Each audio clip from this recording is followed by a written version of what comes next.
Picture this, a US airbase somewhere in the Saudi desert. Under that blazing sun, you've got a fleet of some of the most advanced warplanes in the world, just parked right there on the tarmac. And then, out of nowhere, a massive barrage of missiles and drones. When the smoke clears, one of those aircraft is just gone, completely destroyed. And this, right here, isn't just a tactical loss. It's the start of a huge strategic crisis.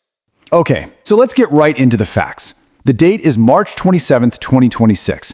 The place? Prince Sultan Air Base in Saudi Arabia. An Iranian strike hits, and the target they take out is a US Air Force E-3G Sentry. A day later, it's confirmed as a total loss. Now, you might be thinking, out of all the expensive hardware on that base, why are we focusing on this one plane? What makes it so special? And that's really the big question we're unpacking here today.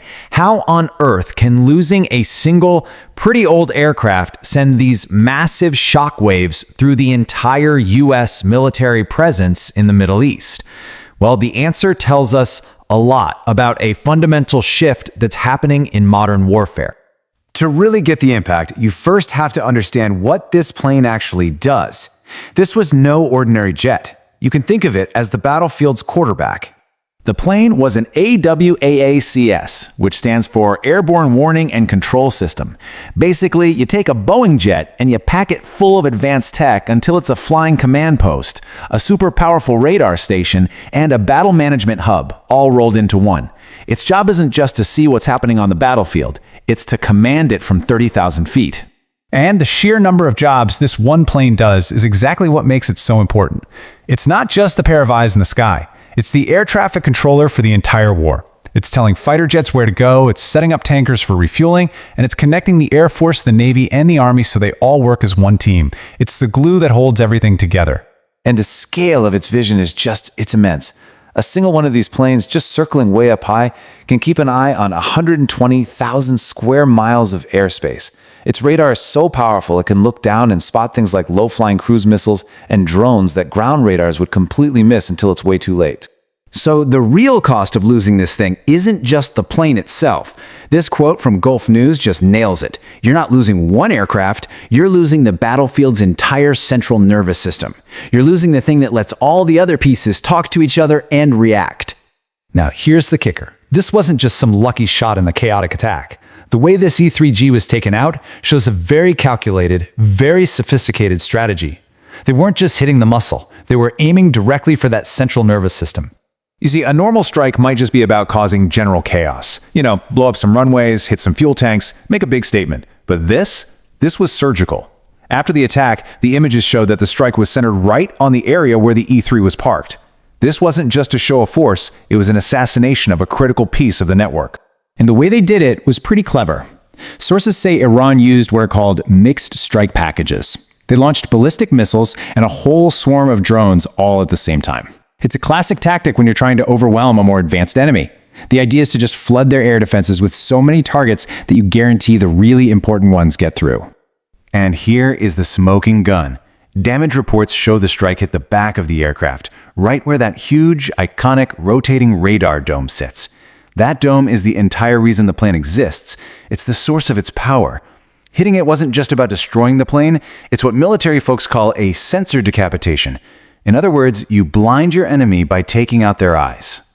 Now, if this were just a one-off incident, it would be bad enough. But when you zoom out, you start to see that the strike on this one E-3 wasn't a standalone attack at all. It was actually just one piece of a much bigger campaign to blind the entire US and Allied network in the region.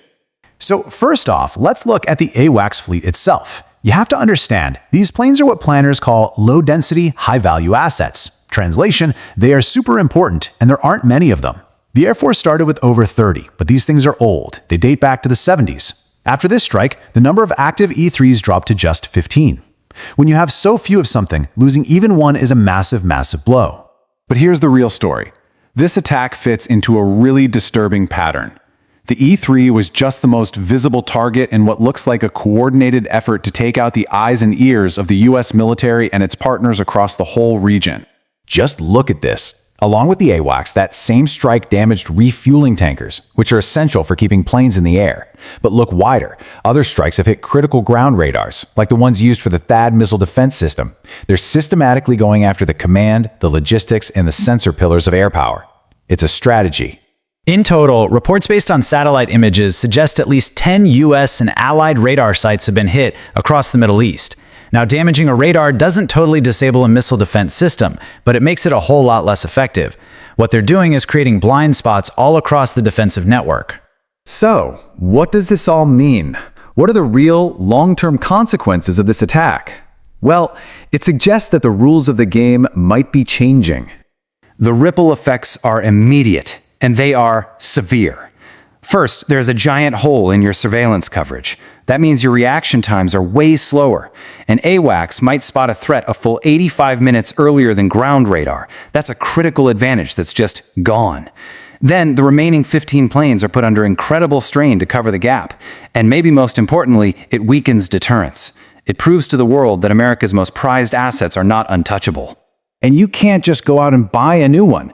The proposed replacement for the E3 is the E7 Wedgetail, and each one costs an estimated $700 million. This isn't something you can replace overnight, and that creates a really dangerous capability gap that could last for years. So the huge takeaway here is this. The attack exposed a fundamental weakness. Parking these irreplaceable, super viable aircraft all together in predictable spots on the ground, well, it turns them from incredible assets into giant liabilities. The old strategy that worked for decades is now being seriously challenged. Which leaves us with this final, really unsettling question. In this new era of hyper-accurate missiles and drone swarms, does the very thing that made the US military so dominant, concentrating its power, now make it uniquely vulnerable? Are its greatest strengths actually becoming its biggest weaknesses?